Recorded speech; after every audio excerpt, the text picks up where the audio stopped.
EFC featherweight king Cabeza is at heart a wrestler, honed by the rigors of combat's toughest sport since the age of 8 years old. Former featherweight champion Boyd Allen is at his root a boxer, a master of angles and crisp, clean striking. Former teammates. Born only kilometers apart, men touted as arguably the best pound-for-pound athletes in the EFC organization, their paths running within touching distance throughout all of their fight career, on March 10th, finally step into the hexagon to do battle. At stake is the EFC featherweight title. On that same date, history is written, when the EFC's first women's strawweight title is contested. Danela Elisov is a pioneer of the sport, the first woman to compete in South Africa and the first woman to compete in the hexagon. Today, she stands proud at the top of her division. On March 10th, standing across from her is an athlete emerging from her slipstream, born, raised, and dwelling in the ancient streets of Livorno, Italy. At only 22, Chiara Penko is just beginning her career and already sits near the top rungs of the mixed martial arts ladder. Youth and experience will collide for a title that acts as a marker of vindication for twin struggles fought in two disparate lives. This is a story of brotherhood shattered by circumstance, of sisterhood tested in the fire of combat. This is the countdown to EFC 67. Proudly presented by Keith Ho Bet Exchange.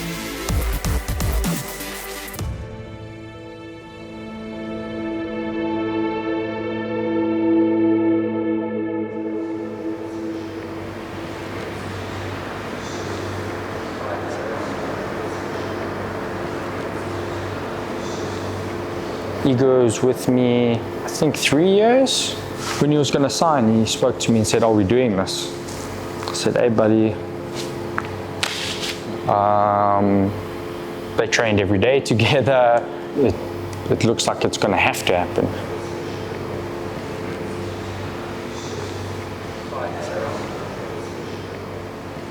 Yeah, Igor and I were friends for quite a while, and I actually I think I got Igor into his first MMA amateur fight.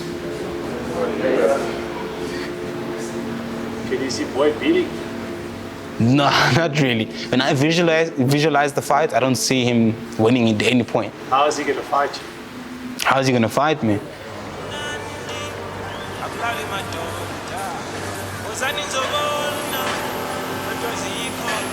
The East Rand of Johannesburg, South Africa, is a sprawling, semi-industrial settlement crouched on the outskirts of Africa's greatest city.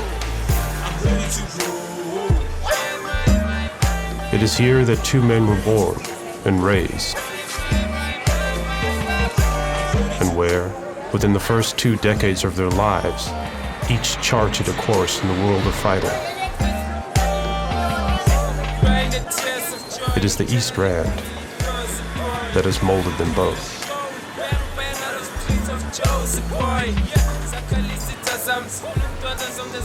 We were placed in a shelter by my mom, like I was at the age of 6. And then just before I turned 8, we moved to Epworth. And we lived in Epworth until I was 17.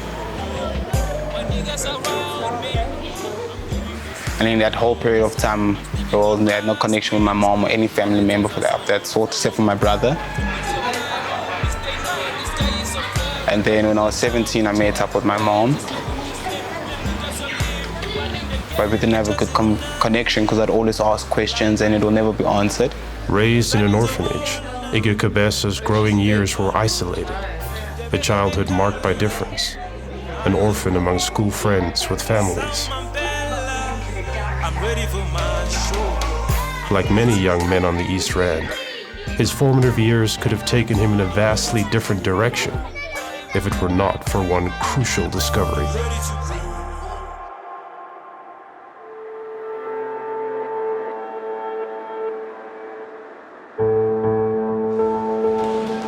Along with other children from Epworth home, Cabeza was invited to join the local wrestling club. Here he found solidity and purpose. My coach, Uncle Toby, he's been there, he's known him since I was 8 years old. So he's basically filled that father gap type of thing, you know, like whenever we're at the wrestling, he's like 100% with us. He's played a big role in my life in terms of like building me as an athlete, as a person, you know, as just being me, you know. In the relatively young sport of mixed martial arts, a code that continues to redefine itself almost yearly as new techniques are discovered and tested, one truth remains. Wrestlers have an advantage: their sense of balance, their ability to control an opponent and take the fight to the ground at will, and most importantly, the years spent on the wrestling mat and the durability that comes with it is a skill that sits at the very center of the art of fighting. A man who has known the grind of the sport from the age of 8, who has the wrestling instinct molded to his bones, and who on top of that has been crowned national champion numerous times while remaining undefeated for 6 continuous years, is a fearsome prospect when stepping into the hexagon. Making his debut at EFC 25, just 19 years of age. Iga Kabesa entered the EFC hexagon on the back of a devastating amateur career. His wrestling ability made him a superhuman competitor. His ground-based dominance quickly merged with the evolution of his striking game, adding ferocious weapons to his arsenal. As the victories piled up, so did the certainty that Cabeza was a champion in the making, and that one day he would fight for the title. Held at that time by a man with a natural talent that ran as deep as his own, a fellow prodigy who made his preparations at a fight team Cabeza would soon join. At Fight Fit Militia, Cabeza would watch Alan lose the title, and Cabeza would win it himself.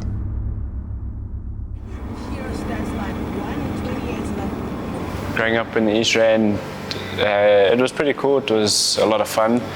We were always outdoors, which made it a lot of fun. Getting up to mischief, sort of riding BMX with all your mates, and skateboarding, motorbikes. My mom passed in a car accident when I was 11. Things obviously got a little bit more intense, and we had to grow up pretty quickly. I have to step up and sort of manage the younger ones because I was the eldest. But I think that goes without saying in any family. Very energetic person from what I can remember, and I think just taken too soon.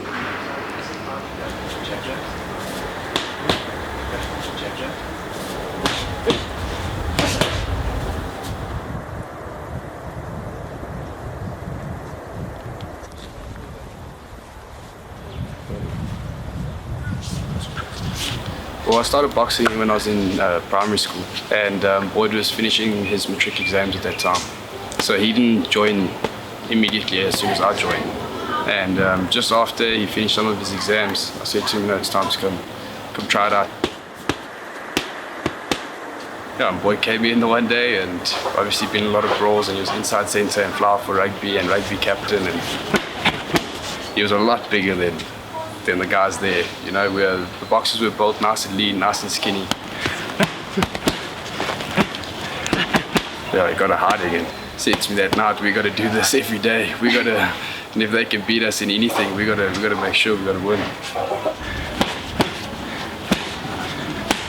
Just look.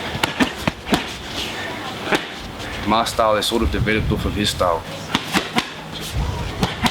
He makes guys look stupid. He moves out of the way, and his whole point is not to get touched, is to outclass and to not be classed. What's up?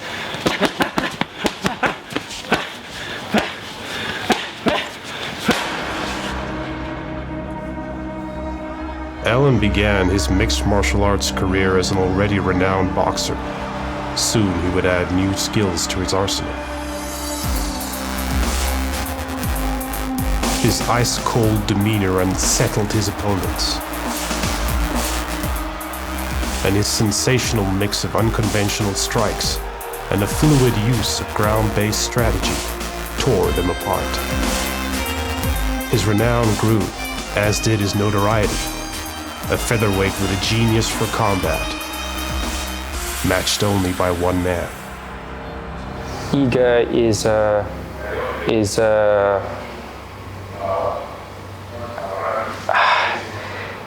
he's a very hard individual to break down, but I just think with the circumstances he's in, he doesn't have the right people around him or information to put him on the right place that he was at, because Iga could have been the greatest athlete Africa has seen.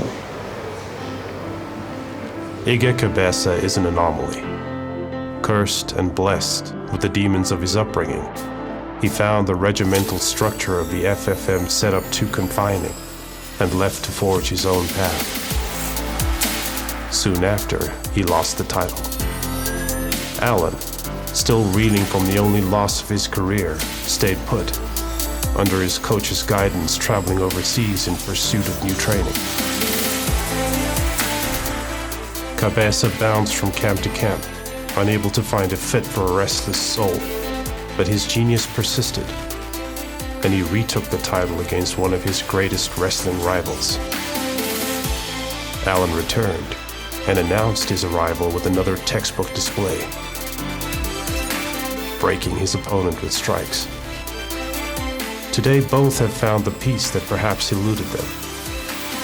Cabeza has a wife and an unborn child. Alan has drawn near to his family, keeping them close as he prepares. What is the difference between Boyd and Iga? The wrestling is the difference between Iga and Boyd. If Boyd comes forward, he's going to be on his back. If he's on the back foot, we're going to stand with him. So it makes no difference where the fight goes. On March 10th, men who have laughed together and bled together as teammates step into the hexagon. Their meeting brings with it a burning question.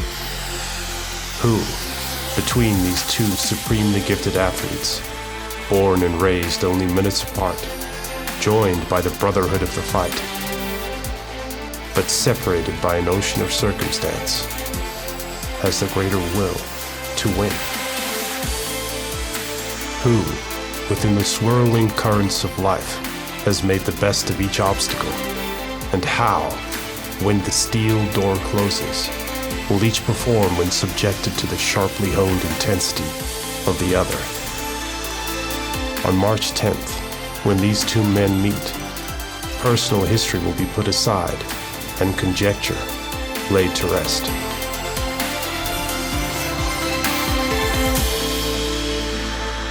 Inside the hexagon, there are no ways to hide. And within the fight, all will be revealed.